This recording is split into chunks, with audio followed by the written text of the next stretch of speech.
Welcome to PNE Pod, the official podcast of the one and only Preston North End Football Club. My name's Niall McCorn. And I'm Neil Mellor. We'll be chatting to some North End legends, some current first team players, some famous fans and some former teammates of mine.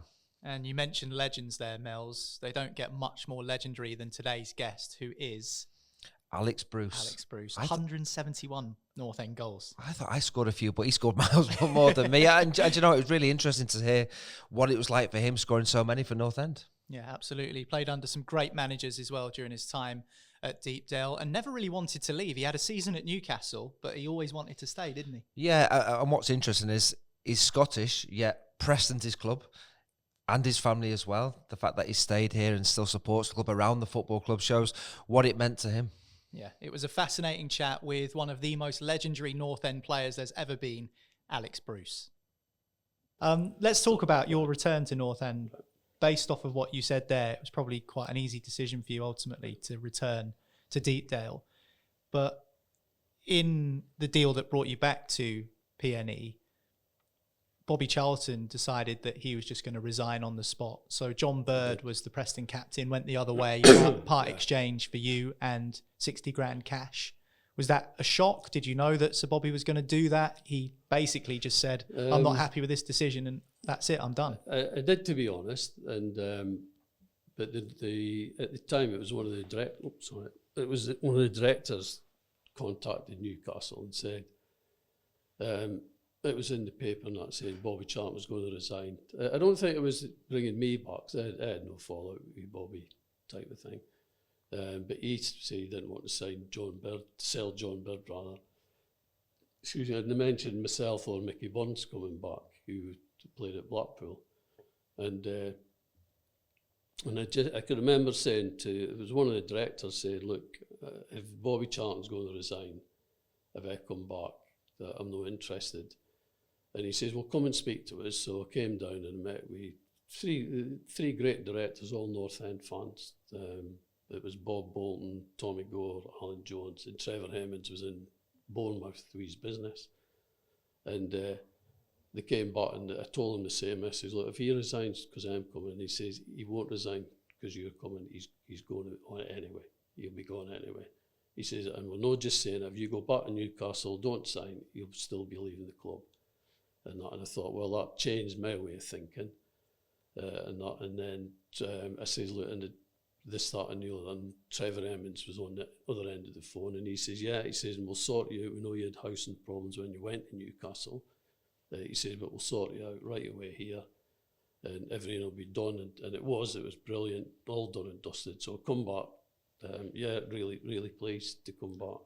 Can I ask, because Newcastle were top division, yeah, Preston were third division, why you would drop down 2 levels, despite having a great time at Preston previously and the relationship? So why would you drop 2 levels rather than maybe pick a team in the top league or maybe the second league? Well, I asked if anybody else was interested, and they said no. And by then, I thought I'd wasted almost 2 years of my career, to be honest. And I thought, no, for being a schoolboy, I just wanted to play football. I wasn't bothered about whether they paid us or nothing. And I was this obsession, almost scoring goals and putting the ball in the back of the net. And just to come back and think I'd be playing, instead of stuck in the reserves.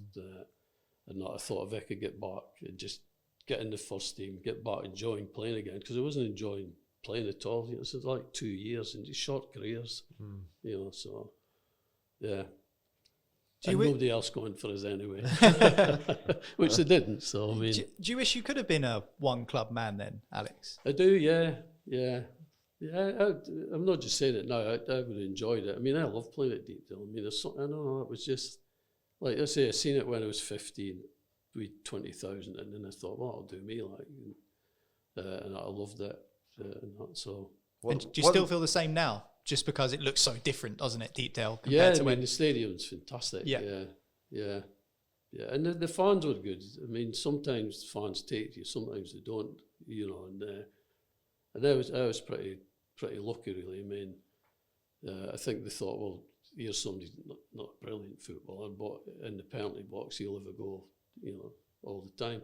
And to be honest, that's one thing I did learn at Newcastle. Playing and training with Malcolm McDonald, he'd put the ball over the bar for 6 yards out, and he'd just stand, there's photos of him, he just hands on his hip, stood like that, turned away, and that was it, the chances. And he used to say, like, just forget it, miss the sitter, forget it. And then he'd be in next time, back of the net. He was a superb striker. So that was a big thing for me to learn, and that, which stood me in good stead, to be honest, because you kind of, I mean, now, like, you're getting scrutinised all the time, like, you know what I mean? There's not that many chances in some games, and if you miss it, you know, the players must think, oh, you know, whereas you're always thinking, like, well, 2 or 3 chances a match, there's a good chance I'll stick one of them away, so. What was the pitches like back then? Not great, not great.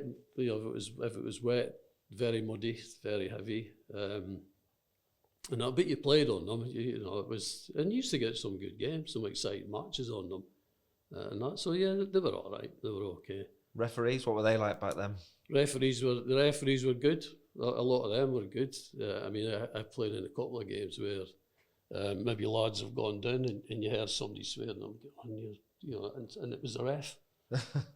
Honestly, it was. There was a couple of refs and that. They used to swear like mad at the players and that if they were diving and stuff like that. And that, but yeah, refs were good. You didn't get yourself in trouble with them? No. I had 4 bookings the first season at North End. I got 4 bookings, and you got 3 games, 2 games, or you got off with your thing. So Bobby Charlton says, with the North End director, he says, right, we're going to appeal. You've got 3 games or 2 games, he says, but I'll get you off. And we'll go to Leeds, we'll appeal against it. So it was only like 19. So we went to Leeds. It was in a room like this, and there was all these like officials. And what have you been booked for? You must have done something pretty bad to get a booking no, back well, then. it's like forwards tackles, okay, to be honest. And, you know, I mean, a couple of bad language type of things, as you do when you're a lad and that. So anyway, Bobby Charlton said, I'll come across with you to Leeds, and to be the chairman, there's 2 directors, and we'll get you off, he says, because it's only 8 years since we won the World Cup and they love me, honestly. And he says, Bobby using his influence. yeah, and you won't get any. He says, just say please and sir after everything. I mean, I was only like 19, a joke, like, you know, they say. So anyway, everything they says, and this was your booking number 1. They used to read them out. A late tackle on somebody for Burnley at the end of the season, and that, blah, blah, blah. And I said, yes, sir. Yeah, sorry, sir. No. And then they come to the 3rd booking, and Bobby had never seen these, or the chairman, and these are the ones for the bad language. So they read it out and they say, so you call the referee this. And they read it out, what it was. And I could see Bobby fuming. He used to go red a bit. And I could see him really annoyed, and the chairman's thinking, like, mind me, like. And he said, and your 4th booking, you call the linesman this, that, and the other. And they, of course, never seen this. So when at the end it says, right, well, you know, you're not getting off scot-free, you're getting 2 matches. So after that, I thought, first season suspended for the first 2 games of the next season. And when they says, right, gentlemen, time to go, I said, well, thank you, sir. And I got up and went away, and I got a big bug in me. Of Bobby. Of Bobby, and one of the directors said, well, I never thought you said that to the linesman. No. So anyway, that was, and after that I thought, I'm not going to get booked. It could have been worse than if Bobby wasn't there. It could have been more than 2 games. It could have been 3, yeah. Okay. Think of the goals you could have scored, Alex. Yeah, in those 3 games. I mean, speaking of goals, when you came back to Deepdale, you formed this sensational partnership with Mike Elwes. Why do you think that connection between you 2 was so good? I think what it is Mike was a far better all-round footballer than me. He was like, he could do everything up front on the pitch. You know, he could score goals. He's crossing superb balls in the box. He was beating men out wide and stuff like that. Whereas I was more on the greedier side. I just wanted to play in the penalty box, and thinking like, if the ball drops to me, you know, I'd hardly pass to anybody in the box. You know, I drove managers and players, I think, mad at times. But the way I saw it, like, well, it was a strength I might add. And like when we played with Mike, in fact, one season Nobby Styles said to us, when you go out today, go and play where you want. And that was his instructions, and we looked at each other. And when Bobby went in, Mike says like, well, that's refreshing, and we thought, yeah, you know, getting licensed to. I mean, we try to do that anyway. But Mike, he was just so good. When he wasn't like trying to finish and stuff like that, he'd be out wide and whipping these crosses in the box and that. And it was just my job to try and get on the end of them. So you didn't even work on anything in training, nothing. It was just all natural? Yeah, nothing at all. I mean, they used to, in training, your manager saying, yeah, you know, one comes short, one goes long, and so we never practice anything, nothing at all. Like I say, when Nobby said, play what you want, it was like, oof, just what you like to hear up front, isn't it? Instead of somebody saying, I want to do that. You know, for that 2 years later, Gordon Lee saying to me, like, you need to keep the left back in. You need to drop back in midfield when they're attacking. Get back for corners, get back in the wall and that, and I wouldn't do it. You know, Neil so. Mellor scored! Preston take the lead! And that's exactly what it means to Neil Mellor to score in the West Lancashire derby.